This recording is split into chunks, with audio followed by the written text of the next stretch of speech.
Hey everybody, Ryan here coming at you with Movie Chataway with me, Ryan Chataway, episode 5. We took a break last week, but that's okay. We're back here this week, and I have a lot of stuff I'm going to talk about. Mainly Godzilla and Star Wars. Yes, two awesome franchises that have been huge in my life, in my film life, and just enjoying movies in general. First off, if you guys are watching this live, head over to geeky.com. The link is down below, and join in on the live chat, which I'm actually heading over to right now to sign myself in. So give me 1 second to go ahead and do that. So you guys could do the same. Just hold on 1 second. Alright, got the page. Sometimes if you already had it up, if you already had the page up, you have to refresh it to actually sign in or to see the video. So do that. Signing in right now, it's connecting. Yeah, today I'm going to be talking about some of the Godzilla Blu-rays that I picked up. I'm also going to be talking about my expectations for the new Godzilla film. Also, I'm going to be giving you my little story about Godzilla '98.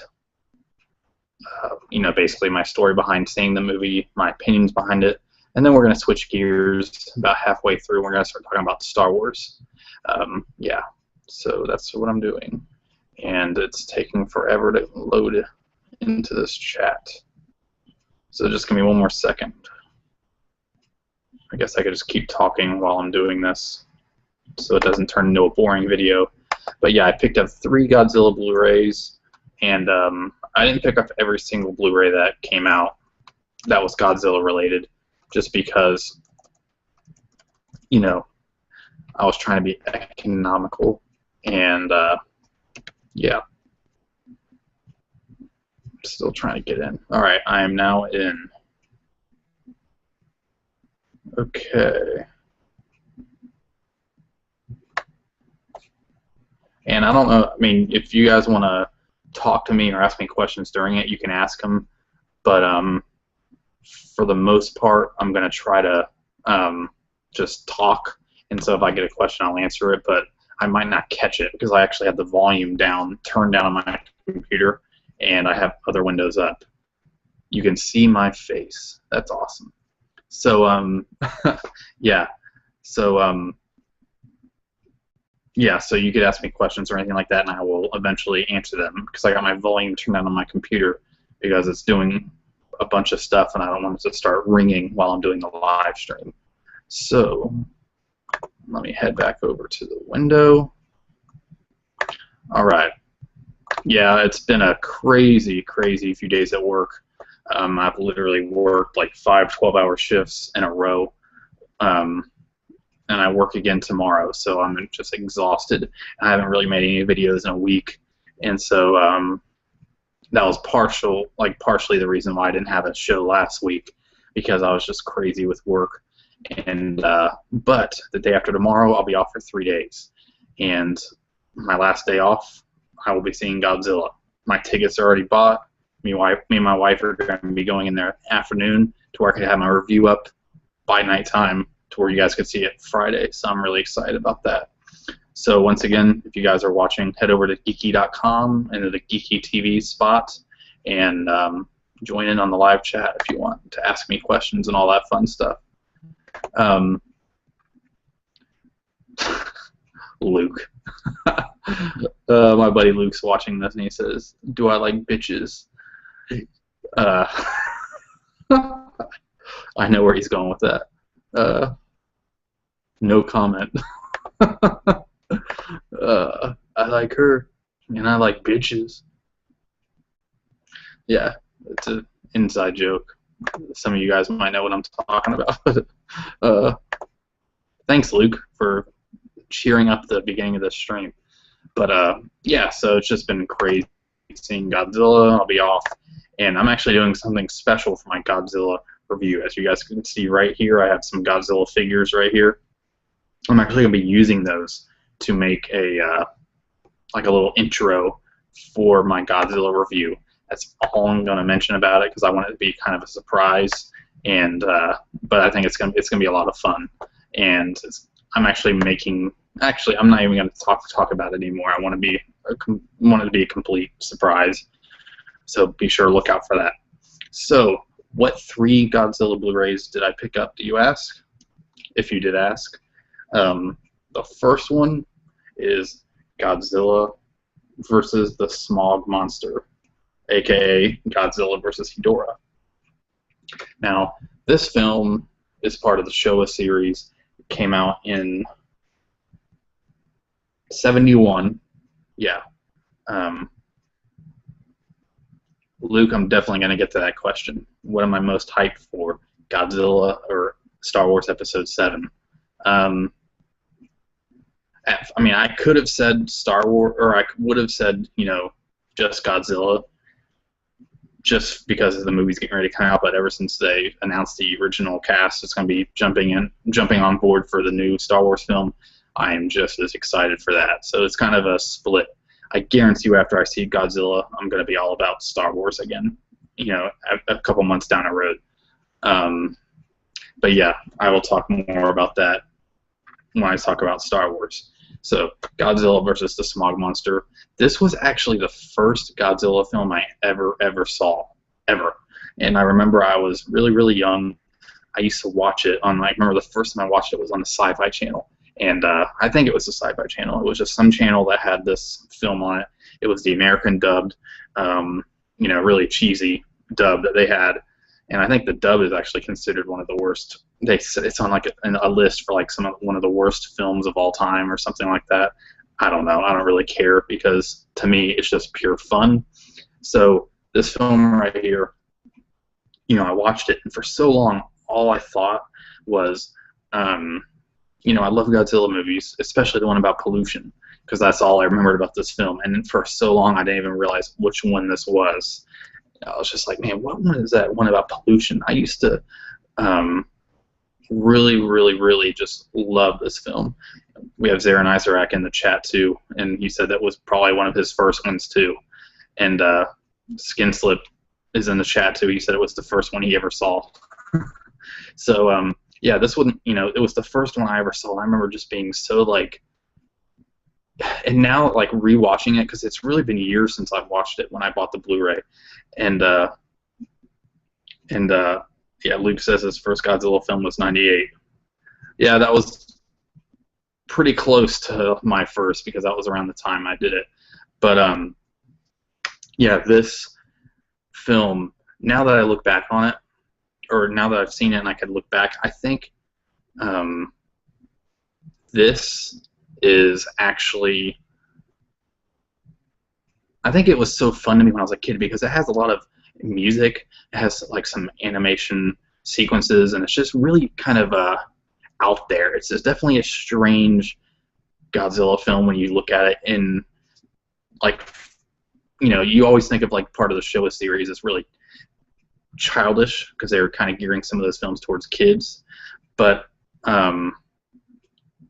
the thing is that this film is just so different because it's really, about pollution, and Ghidorah is actually, he lives off of waste and pollution and stuff, and so that's what makes him strong. And I think a lot of that stuff just really kind of just captivated me when I was a kid because, with pollution and everything that goes on, I think it was just awesome for a kid. This movie was amazing. Yeah, I just really, really love this film. And it has some like psychedelic, surreal kind of elements to it too, if you think about it, if you've seen it. But basically you have Godzilla, who is in awesome form right here. I think this is, let me see. Basically, yeah, Godzilla basically flies in this film briefly, but it's so freaking awesome, like when he does it. And Ghidorah just starts out as like basically a tadpole that grows into this huge, disgusting, basically a pile of poop. But much more than that. But for those of you guys who haven't seen it, I just dropped my phone for the first time since I bought it. Yes, I just dropped my phone. I bought a new Windows phone, and I love it. Look at that Godzilla poster right there. It has animal abuse in it. Skinslip said this movie has animal abuse. I didn't catch that part. Let me know where. Let me know when in the film it has it. I might just remember when you say it. But man, the flying scene in this movie was just so funny. It's just such a fun film. Like, it's really out there and strange and fun, but that's what makes it, like I said, fun. It's just a great movie, and the Blu-ray transfer is really good. I wasn't sure how they were gonna, I wasn't sure if they were just gonna kind of transfer the Blu-rays from the DVDs onto the DVDs to the Blu-rays for this. Sometimes they do that, but actually the transfer doesn't look bad at all. Definitely still, some of you anti-Blu-ray people might say dated and really grainy, but the thing is, that's what makes it film. And so it looks great, and it's in high def, and it's just fun. It's just a really fun movie. It's a fun-looking movie, and it's really cool watching this in high def because Skinslip says there's a cat that gets polluted on some stairs during the nightclub attack. Oh, okay. Dang, it's covered in tar. Oh, yeah, I do. Okay, I do remember that. Man, that's crazy. But yeah, I just really, really, really love this film. And unfortunately, it comes with like the eco casing, which I'm not really crazy about. But in reality, as long as the DVD content is good, I'm happy. Now, of course, I did watch it in the Japanese with English subtitles, but it also has the regular, English dub. Now, this DVD does have a misleading, or this Blu-ray has a misleading element to it, and that is that I was really excited when I got it. I got it the day it came out. I pre-ordered it on Amazon, and that's the problem that some of these Blu-rays have, is that it says in English, in Japanese with English subtitles, and then extras. There's no extras except for a trailer. It's like the Japanese trailer of the film, which I guess you could say is considered an extra, but it just sucks because I was really looking forward to like seeing some behind-the-scenes stuff to it. I'm not sure. You guys might correct me if I'm wrong if you have the DVD release of this film, but is there special features on that? Oh yeah, he says, I'd say that Skinslip says he'd say the eco case is fitting for Hedora. Yeah, I definitely can say that too. But I would love to get a poster, each of these posters of these, like the original theatrical posters for Godzilla, and put them along the wall in my house. All right, maybe go set these right over here. Yeah, so it's just a fun film. I highly recommend you pick it up. All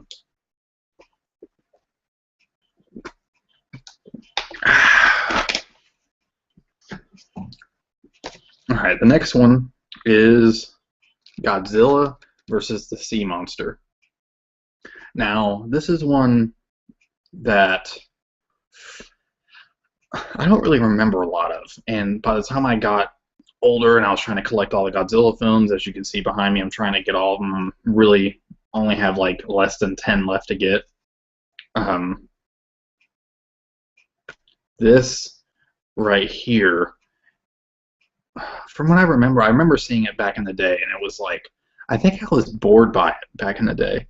I don't really remember a lot about it, and to be honest with you, I didn't really watch it full on until I got this, because I just couldn't afford the out-of-print DVD that they had. And the Godzilla films that I've had since they were released was this huge set with 8 of the Godzilla films, and this one right here wasn't one of the ones in the set, so I never bought the DVD. Well, anyways, I really, really, really, really, really loved this film this time around. But I was really bored by it as a kid, and I could see why, because it does take a little bit longer for like the story to actually kick in and all that stuff. But I still really, really enjoyed it. I think you really, out of all the Godzilla films, this is definitely the one that you have to be in a good mood because it does start out kind of boring. But once it starts out, it actually gets really good. And it's still not the best, but it's, it turns into a fun movie, in my opinion. And basically, let me go ahead and put this back down. I actually have the, basically, a group of friends. One of the guy in the, this group of friends, he's looking for his brother, so he goes down on a boat, and they go out on a boat to find this guy's brother, and basically they end up on an island. Mothra's on the island asleep. There's the sea monster who's there, and there's this terrorist organization that's kind of on the island doing all this stuff. I don't want to give too much away if people haven't seen it, but basically it comes together in this monster fight. I think the ending is really good, and as a Godzilla film, it's still fun, but like I said, it takes a while for the story to kick in, so I can see why people might think it's boring, and why I thought it was boring when I was a kid. But I'm really glad I picked it up. I'm really glad I bought it. I really, really enjoyed it. It's another cool poster. And it's another one that says, in English, in Japanese with English subtitles, and extras, when they could have easily just told me that it was just a trailer. But I'm one of those people that I love extras, but then again, I don't really go out of my way to get them. Like, I'm all about the content of the film itself. Like, I'd much rather, I'm fine with just buying the film itself. Like, if, there's a movie that I really, really like, and I don't really feel like watching the special features, and the movie itself, just the movie on Blu-ray, is like $20 cheaper than the huge special edition, I'll go with the cheaper one every time, because I could go online, go on YouTube or whatever and see all the behind-the-scenes stuff if I wanted to. So I was just really excited because I really like the extras on some of the Millennium Series DVDs where they have the behind-the-scenes footage, like just, filming the stuff. And so that's why I thought it was going to end. And I was like, man, just the trailer. Whatever, it's fine. So, yeah. The next one was one that I really loved when I was a kid. I don't really remember when the first time I saw it was. I think it was one of the ones I saw before Godzilla 98. And that is Godzilla on Monster Island, a.k.a. Godzilla versus Gigan. And this one was one that I was really, really, really interested to rewatch again because of the fact that I liked it when I was a kid, but I didn't remember enough about it to, basically it was almost like seeing this again for the first time. That's how I feel about some of these.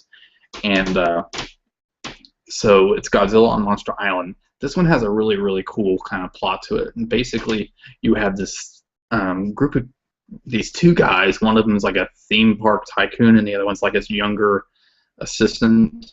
And they're making a theme park on the monsters. And, it's going to have like a Godzilla tower and all this stuff. And, the monsters are really popular by this point, so they're going to capitalize on that. Well, it turns out that these guys are actually aliens from a different planet, or aliens from space, that are building this huge, they have this huge plan to, like, take over the world. That that the usual kind of plot, but it doesn't really, you don't really need to know all that stuff to enjoy the film, because this is just fun. It's just a really fun movie. I remember when I first saw it, I was like, man, this is like a really, really creative Godzilla film. And it was like why I liked Godzilla in the first place when I was a kid, is because it was just fun. And just the theme park aspect of it, and the little, the people behind the scenes were actually aliens. And I'm not giving anything away when I say that, because you could easily read the back of the box and that's what it says. And so, basically Godzilla is in this film, Gigan, King Ghidorah, and I always mispronounce the name, I think, but it's Angurius, or that it's the creature that was in the first Versus in the Godzilla film, which was Godzilla Raids Again.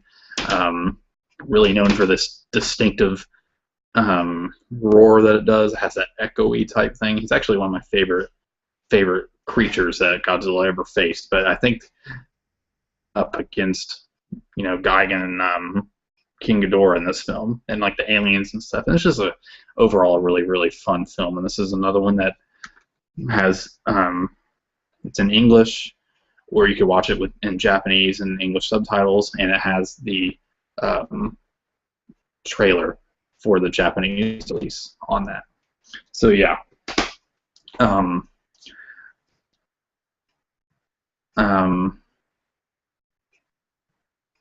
Zero Nazarek says, I have an old VHS release of the 60s Day of the Triffids. If you read the back of that box, it literally tells you the entire plot of the movie condensed into one paragraph, including the twist ending. That's terrible. That's there's some movies that I know that do that, and for instance, like Annie Hall is one of my top 5 favorite films of all time, and literally on a lot of Woody Allen's movies, on the back of it, it'll go through the entire plot of what the film's about, and then at the very last sentence is actually like it says, "Is this going to happen before it's too late?" It's just basically questioning the last scene of the film, whether it's going to be, Anyways, so there's a lot of movies that do that, and I'm like, why? Why can't they be as cool as like the back of the boxes for like Star Wars? That was so cool. It was like reading a story. Like it gets you into it. You don't want to know the whole plot on the back of the box. That's crazy. Hold on one second. I'm opening up a document on my phone because I kind of had the order of how I was going to talk about everything. Also, I'm in the process of completing my Godzilla collection, like I said, and I'm actually in the process of acquiring a few of the films that are out of print, but I'm also getting the Japanese cuts, and I'm getting physical copies of them, which I'm really happy about, because anybody can go online and download these films, and but the thing is like I want to have like a physical collection, and so I found a place. I'm not going to really name the website until I get them, and I could say, I'll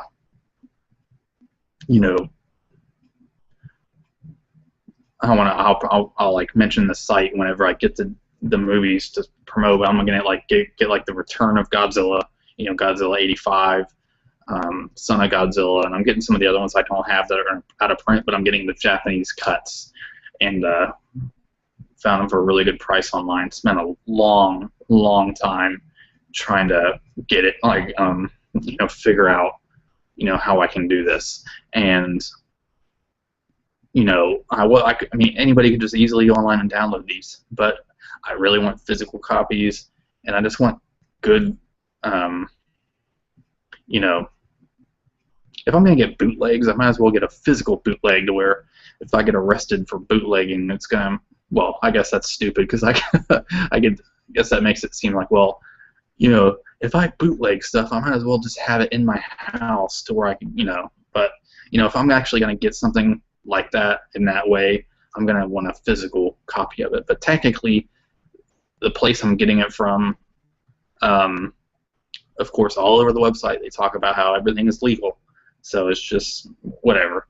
And but either way, some of them haven't even been released in America, so I'm willing to do that to complete my collection. And of course, if they ever release them on Blu-ray or something like that, I will promote the hell out of them, and I'm going to buy them. And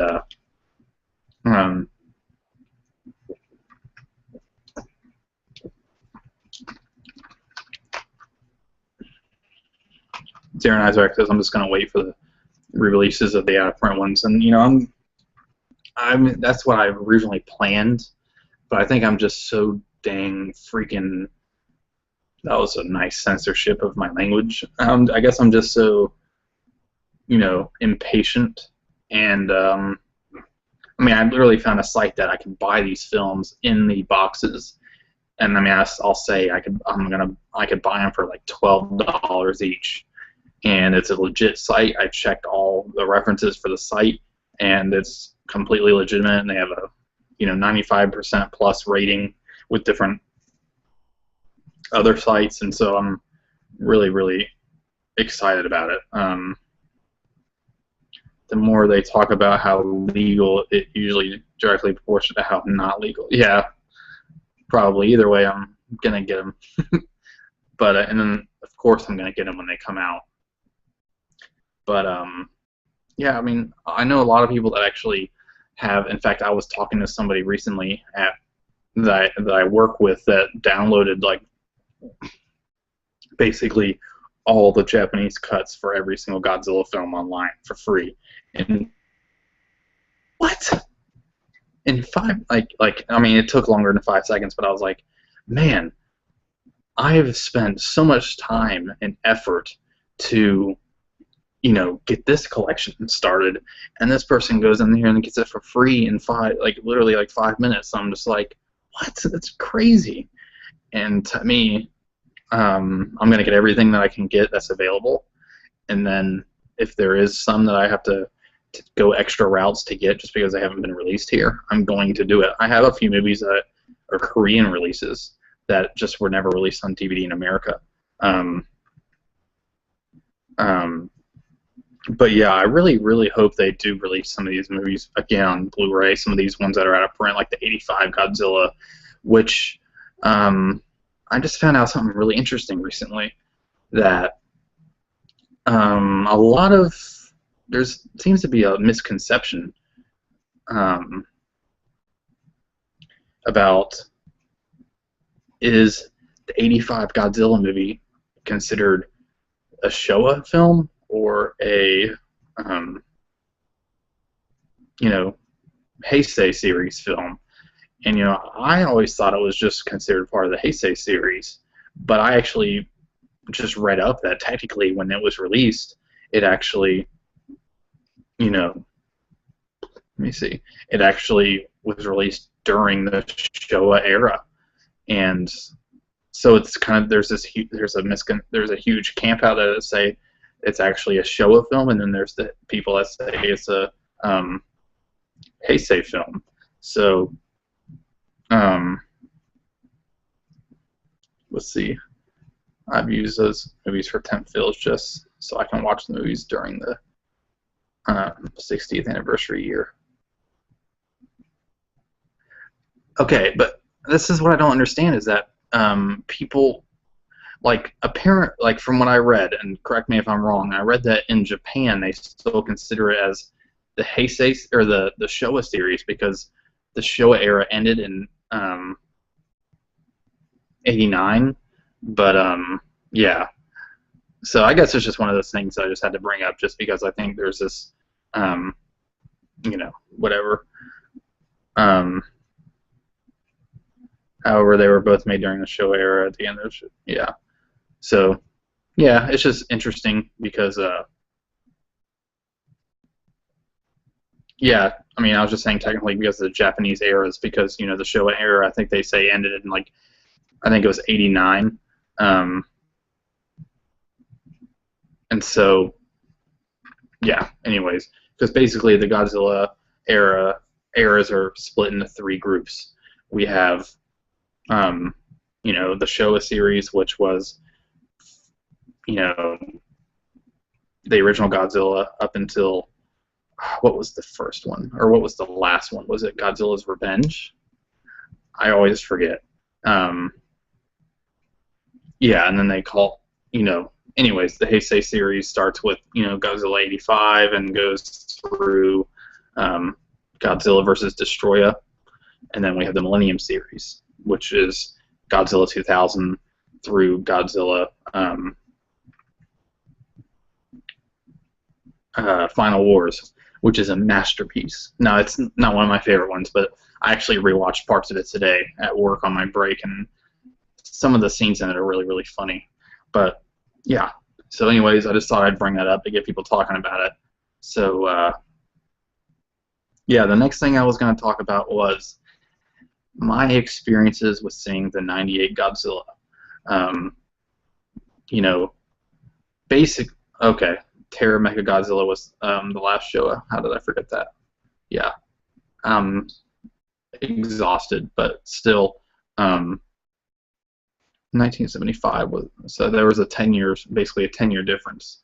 All right, well, I remember I saw a I saw a trailer for Godzilla '98. I forgot what movie I saw the trailer in, but I remember when I was a kid, I was like, "Whoa, holy crap! I really, really want to see this movie. It's going to be Godzilla. You know, I love Godzilla. I love Godzilla versus the Pollution Man, which is basically what I thought, you know, Godzilla and the Smog Monster was when I saw it when I was a kid. And hold on one second. Yeah, I like Godzilla Final Wars too. It's just, you know, I think some of the, to me, it's not necessarily the story that bored me a little bit. It was just the CGI. I think was just so over the top. Parts. I mean, it was like almost like seeing a video game. Um, but you know, it's still a fun movie, and you know, it's still a blast. It's worth alone seeing it for the like what he does to Zilla. It's just such a damn funny scene, and just Godzilla versus Zilla, and one. It's not even really a versus match. It's just Godzilla opening up a can of whoop ass really quickly on Zilla, and it's really hilarious over in Australia in Sydney, and but I remember seeing the trailer for Godzilla '98, and I was like really looking forward to it. And I think we went up and saw, my family went and saw it in some hole-in-the-wall theater, which I really miss those hole-in-the-wall theaters. And so I, let me see. Yeah, so we went and saw it. And I remember really, really, really as a kid, even as a kid, loving, really, I really, really remember loving the first part of the film. When I remember when I saw Godzilla the creature for the first time, I really, really, really was disappointed. Quick break. Let's see. Six Slayer AC says the Heisei era started on 8th of January 1989, the first day after the death of the reigning emperor Hirohito. His son succeeded the throne, and it was, you know, named the Showa era. And so yeah, it's cool. I really like how they have all their films, like how they think of their films and, you know, those kind of eras. But I remember well, I was really, really disappointed when I first saw the creature. And I remember as a kid, I was like, why is he running from everything? He's literally running all the time. He's just running from everything. And so it really, really, really just didn't feel like Godzilla. And so, and I remember I went with my parents, and I think one of my parents said the same thing. They're like, this isn't Godzilla. But then we kind of, you know, we knew it was from the director of Independence Day, so we were like, okay, well, it's more of that kind of a feel. Then halfway through the film, you know, it turns into what people now say, it turns into basically a wannabe Jurassic Park with all the, like, you know, baby Godzillas everywhere. And I remember leaving the theater, like, I enjoyed it, but it really kind of left a bad taste in my mouth. I was just like, it was not what I really wanted. It just was not really what I wanted. And I don't know, at the time I didn't know what it was. Now I could easily say it's just because I felt like it wasn't even Godzilla. It was, you know, and like I can't even, like, you know, he escaped, and something as big as Godzilla at the time, he actually just, you know, disappeared, and how he would just be in, like, he couldn't fit in one of the tunnels, but yet he was easily down in the subway, and like all this stuff, and I just was not buying it. I know it was not. I mean, I know when you go into a Godzilla film, you actually had to say, you know, you actually have to say, like, you know, disbelief because it's a Godzilla film, so you could actually, I mean, it's not real, but I don't know, I just think it just didn't have the soul of Godzilla, And so I just, to enjoy it, I just had to kind of say it was a, just a reimagining. Like, it was just somebody trying to remake it, and that just didn't work out. And yeah, I mean, that's how I feel about it. And to enjoy it to this day, I would have to just not even consider it a Godzilla film. But to be honest with you, I don't own it. I haven't seen. I remember I thought it was fun when I first saw it. Disappointed but fun. And I remember a few years later I watched it again, and I remember falling asleep because I was actually kind of bored. And a few years ago, I actually tried to rewatch it again, and this was before I started getting huge back into Godzilla. And you know, huge. I was like, it was before I got huge into Godzilla again, and I was still slightly bored by it, and I have not tried to watch it again since, even though I know what the whole movie's about. And I just don't. I just could not get into it. But I'm really, really looking forward to eventually maybe picking up a Blu-ray of it. I think it'd be cool if Toho re-released the film with special features, and you know, they re-released the film with the special features, and like with different special features on like what it did to the franchise, all that kind of stuff. And it'd be funny to rename it Zilla. Take the Godzilla out of it and just rename it Zilla.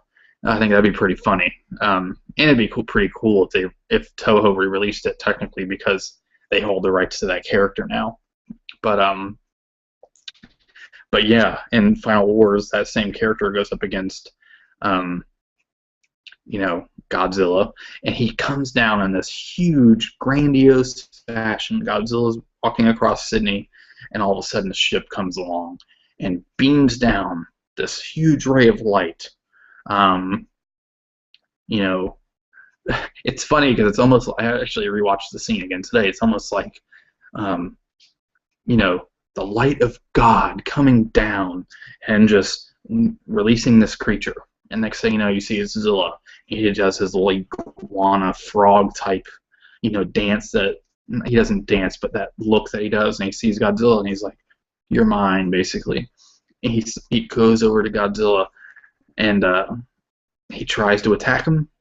Godzilla just goes, shoots his, atomic breath and stuff at him, and he jumps over that, and then Godzilla just slams him with his tail, whips him with his tail, and he flies into the opera house, the Sydney Opera House, and then he takes his atomic breath and just destroys the opera house, and then it just explodes with Godzilla, or with Zilla in it, and he's like basically impaled in this thing, and it was just so funny, and it just reminded me of, it's almost like the scene in Raiders of the Lost Ark when Harrison Ford, is just standing there, and there's that guy like, doing that huge sword play and stuff like that, and then, Harrison Ford just goes, and the guy's dead in a second, which was a kind of improvised scene, and then they kept it in. But that's kind of how it is. You had this grandiose entrance, and he just gets slammed. It's not even a fight. He just destroys him, like, quickly. And it's really, really, really funny. Go on YouTube, that clip. I mean, it's almost worth owning that film. If you hate it, it's worth owning the film just for that scene, because it's funny. It is really, really funny. And yeah, and so I remember when I first heard that they were remaking, or they were starting a new Godzilla film, I was like, oh man, I really, really hope this isn't gonna be like the '98 film. I was like, hopefully somebody can do it justice. And I remember the first thing I ever saw that had to do with this film was the poster that they released. It was just, it said Godzilla, had the Japanese characters down that, and it was like a really gritty looking poster, and it just said, let's see, it just said Gareth Edwards director, Godzilla, Legendary's Godzilla, and I was like, holy crap! I was like, this looked so, I guess you could say Toho like, and I'm talking about like Gajira type. Like it was just so cool looking, and it was so plain. It was such a plain poster, or such a plain image, and I was like, hmm. And so I followed the production of it, and you know, they announced the cast, they announced different parts of it, but they kept Godzilla under wraps. What he looked like for a long time, he just kept it. They kept it under wraps, and I was really, really impressed with the look of Godzilla once they finally released the look. And just let's just say overall, I'm extremely excited. I've been extremely excited. It's been one of the most anticipated films for me. I'm hoping to go into the film on Friday. It's actually, I'm seeing the 4:30 showing on Friday, 4:30 p.m. showing. After my wife gets off work, we're actually heading straight to the theater, and I'm going to be going wearing my Godzilla shirt. I'm going to go in full on. You know, I wish I had a Godzilla outfit, because I would just wear a huge Godzilla costume to the theater. That's what I would do, because I'm that excited. I want to go. I want to be blown away. I want to have. I want my expectations, and I'm trying to stay away from some of the reviews. I have seen that, you know, of course, it hasn't even been released here in America yet, but a lot of the reviews have been good. You know, I think it has like an 80-something% on Rotten Tomatoes, but I've been avoiding reading the reviews because I want to go into it fresh. I want it to be like the film in terms of seriousness. You know, doesn't have to be completely believable, but basically I want to be entertained. I want to have a great story, a great serious story, if possible, which I think is how it's going to be to start out with, by what the trailer shows. And I think it's going to have that serious side to it. And, you know, it's going to jump different time periods and take place internationally, different parts of the globe.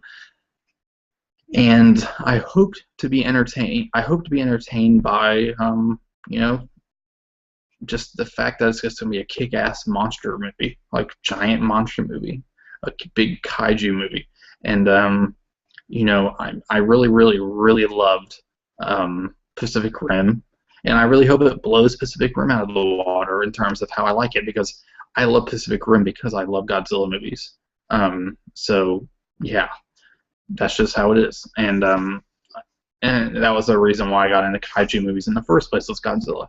So my expectations for going to this new film is that I hope to be entertained. I'm not going to go into it with my expectations of it's going to be the greatest movie ever made. I have the tendency to do that whenever I see a film in a franchise that I love. I'm like, oh man, it's like the greatest movie ever, and even though it's the new movie. But anyways. You know, I hope to be highly entertained and impressed, and I really, really hope that I enjoy it as much as I really think I'm going to love it. I really, really, really, really think I'm going to love it. And I'm excited for it. And I guarantee you, if I see it and I love it as much as I think I think it's a given that I'm going to love it. I mean, really, I just think I'm just going to love it either way, especially since Gareth Edwards talked about that Jaws was one of his main inspirations for how he's going to tell the story. So just the fact that Godzilla is probably not going to be in every second of it will just make me want to see the film even more. You know, but anyways, yeah, I'm really looking forward to it. And so on Friday at 4:30 p.m., I will be sitting in my seat at the theater, wearing my Godzilla shirt, seeing the film, and I'm gonna get my review up, and hopefully I'll have my intro done by that time, so I can get it up by the end of the night. So, yeah, that's it for the Godzilla topic. So, next, I'm gonna ruffle a few feathers, and that is, we're going to start talking about Star Wars. And I'm not going to go as in-depth about this as I thought I was going to, because of just time, and I don't want to like just draw everything out, you know, for no reason. So basically I'm going to sum up certain things that I was going to talk about in length, and that is the Star Wars films. Now, I was obsessed with Star Wars when I was younger, but to be honest with you, I did not start watching Star Wars at like a super young age. I don't know why, but I did not see Star Wars for the first time until I was like 8 years old. 8 or 9 years old is when I started watching. And so what's cool is that I watched them a little bit later in life, as a kid, and late enough that I still remember how I felt, when I first saw Star Wars. Sometimes you see a movie and you're blown away by it, and it's so, you're all about it and you love it so much, and you just,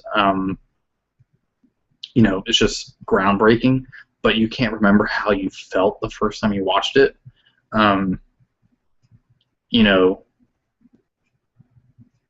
Zaren Isaac says, "Oh hell, you could do an entire show on Star Wars easy." I'm like, definitely. That's why I think I'm gonna sum some of this up and do a future episode where I just talk about Star Wars, because I have so much Star Wars memorabilia. One thing that I have is like really, really, really meaningful and precious to me. That's something my dad got me. He met one of the guys that was on the creative team with Yoda, and so I have this like artistic drawing in a museum style frame. That's this picture that this guy drew for me of Yoda with my name and everything on it, his autograph, and I have it framed, and I'm gonna show it off. But I was gonna talk about all 6 of the released Star Wars films. Some of you that are watching this probably don't even consider there being 6 Star Wars films, just the original series. I get it. But I actually I love the original Star Wars films. I love it, love it, love it. But there's a lot of things I like about the new films as well. I'm not going to get into it on this, but I really, really hate the overuse of CGI in the new films. But I love the storylines, some of the political storylines of the prequel series, and I'm going to talk about that in a later episode when I just do Star Wars. But I love the original trilogy. I consider them masterpieces. But and I could watch them all the time. I collect anything that has to do with the original series, and I just like the new series, the prequel series. But I really, really, really love the political stories and undertones and stuff of the prequels, because I like that kind of stuff. But nothing will ever beat the original series, of course. So my Star Wars story is kind of in line with how I learned that the Easter Bunny didn't exist. And of course, as a kid, celebrating Easter, before we went to church in the morning, we would go out and see what the Easter Bunny left. Well, you want to know how I discovered Star Wars? Well, let's just say it was a week before Easter. My parents had just separated. My mom was living in an apartment across town, and I remember going to spend the weekend with her, putting my stuff in a closet, and I was like, what? The Star Wars, my parents were going to go take me to see the Star Wars special editions re-released in the theaters, but I never got around to doing that. And that was going to be my first exposure to Star Wars. But instead, I remember seeing the special edition VHS box set in my mom's closet. I was like, what the heck? Why is my mom, my mom is a huge cinephile. We have a lot of the same taste in film. Both of our favorite films are the same. The Godfather, all-time favorite film, me and her both. Amongst other things, like Once Upon a Time in America and stuff. But anyways, I was like, Star Wars? I didn't know my mom was in Star Wars. Interesting that it's just sitting in her closet. And another funny thing is that Men in Black, the first Men in Black VHS was in there too. It's like, why are her movies not in the, where her TV is? So Easter morning comes along, and she's like, yeah, the Easter Bunny came to my house too. So we get there. Yep, what I saw in her closet when I was putting my clothes in there was in my Easter basket, and she said that the Easter Bunny brought me Star Wars, the Star Wars trilogy on VHS, and Men in Black. I started thinking, Interesting. From that point on, the Easter Bunny did not exist to me, but Star Wars did. So, Easter Bunny got destroyed in my life. Star Wars got awakened in my life. And yes, I will say that the Star Wars special editions were the first versions of Star Wars I ever saw. And the 97 special editions, I don't have a problem with, mainly because of the fact that that was what I started watching. I've seen the theatricals. I don't own the Blu-ray set yet, but I own the DVDs that have the theatrical cut and the special editions on it. And I watch the theatricals from time to time, but still, like, I just loved what I saw. Since I was a little bit older, I already knew what was the special edition scenes, so I was able to enjoy the film for, you know, some of that stuff. You know, let's see. You know, I already knew what was the new stuff because George Lucas did those intros for those VHS tapes. And so, you know, I never had a problem with the 97 special editions because those were what got me into Star Wars. So if I sat here and talked crap about it, then I'd be an idiot because those were what got me into Star Wars, and I watched those versions repeatedly for a long time.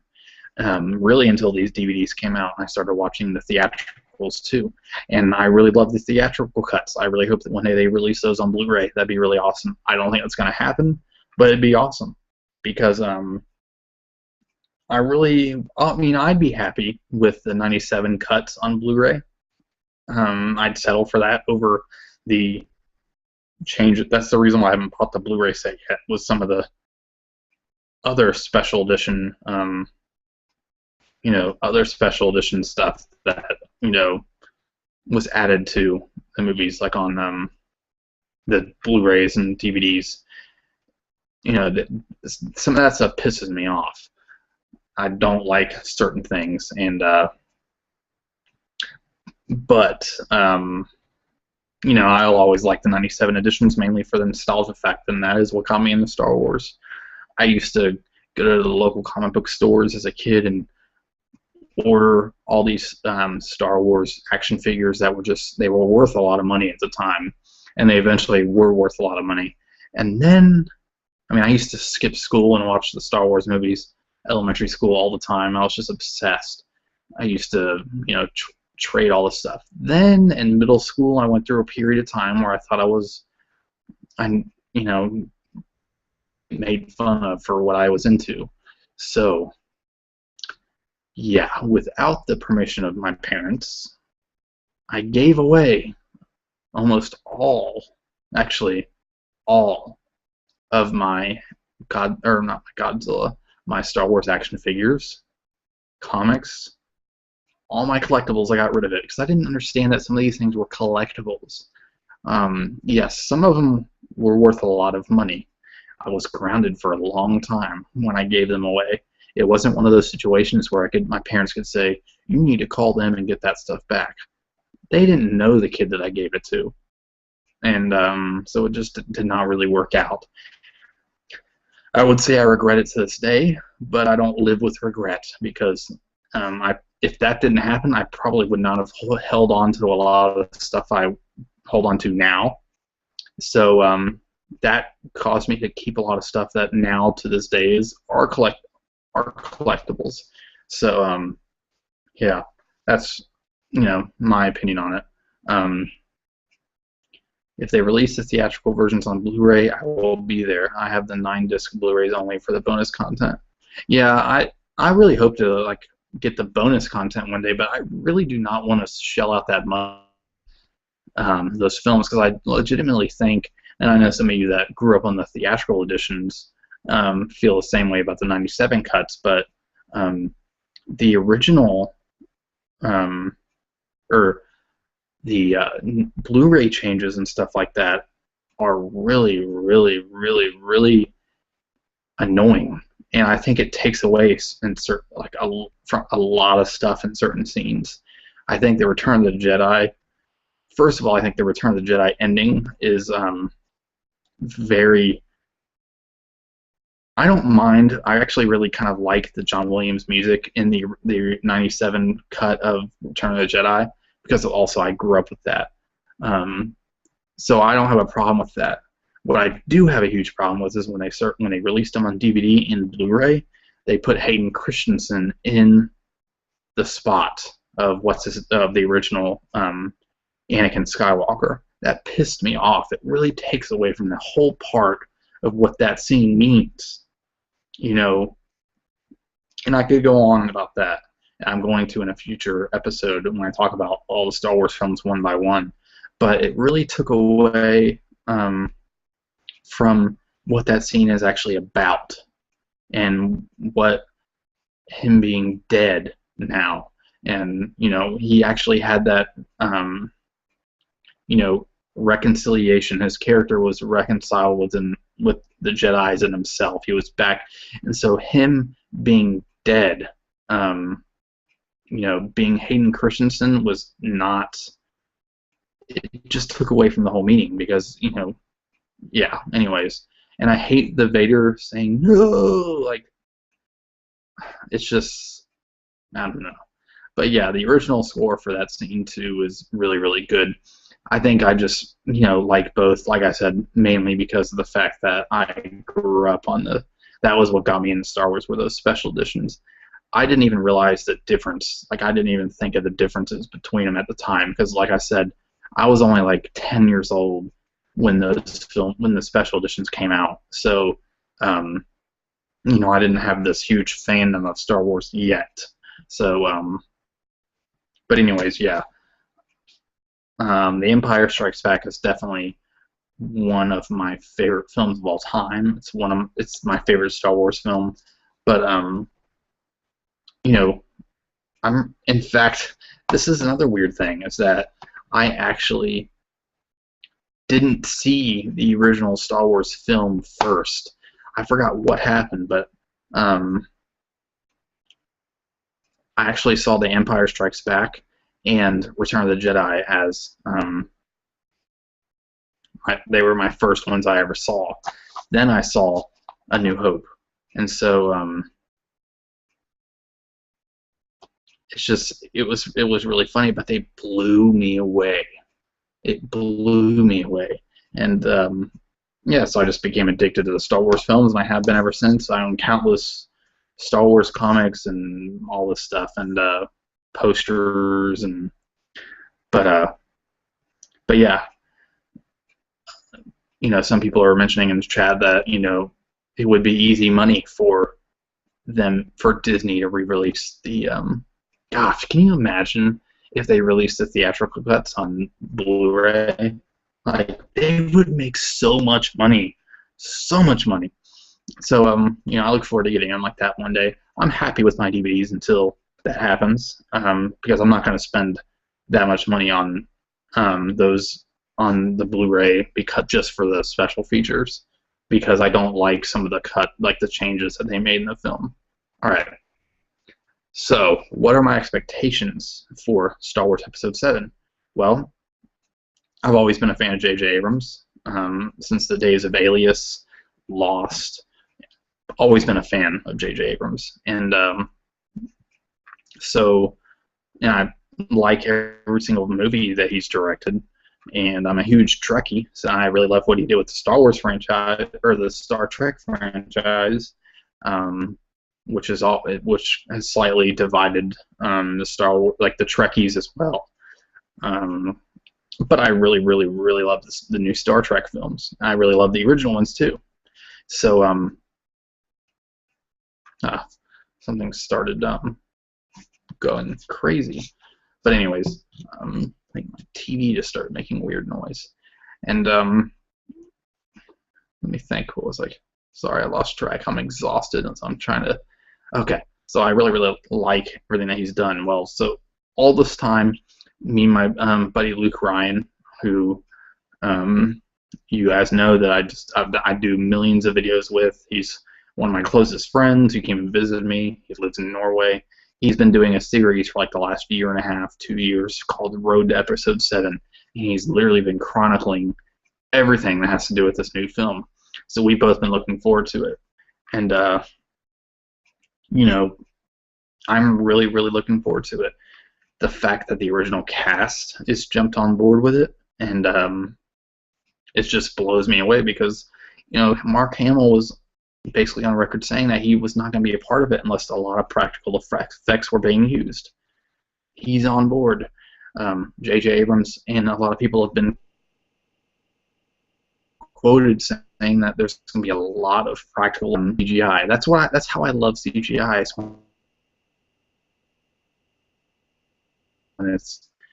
When it uses practical effects and they use the CGI to enhance it just a tad. So I'm very much looking forward to it, and I cannot wait. I think it's going to be awesome.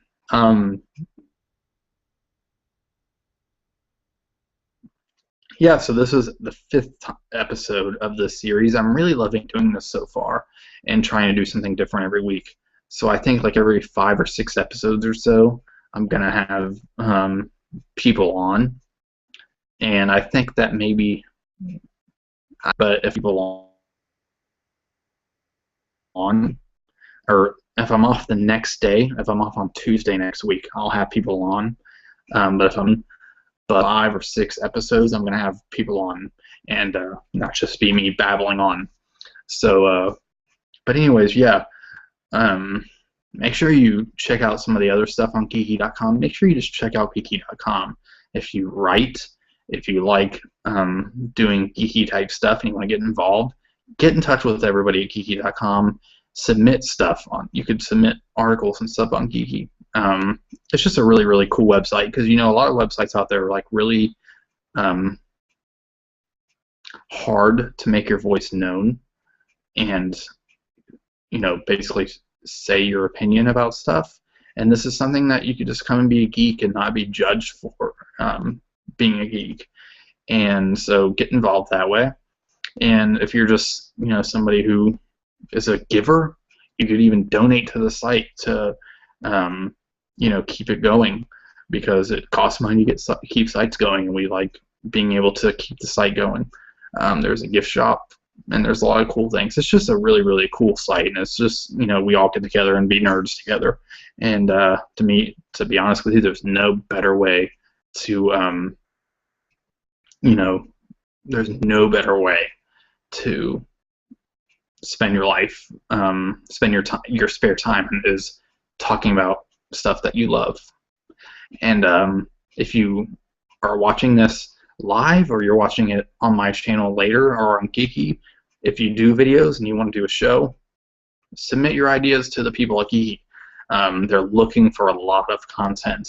It doesn't matter what it is when it comes to your geekiness or passions about stuff. Skinslip is in charge of Geeky TV. He is the brainchild behind Geeky TV, so you could easily get in touch with him. And there's a lot of other guys, the Geeky Crew, and Staldman is the founder of the site and the main head honcho for the site.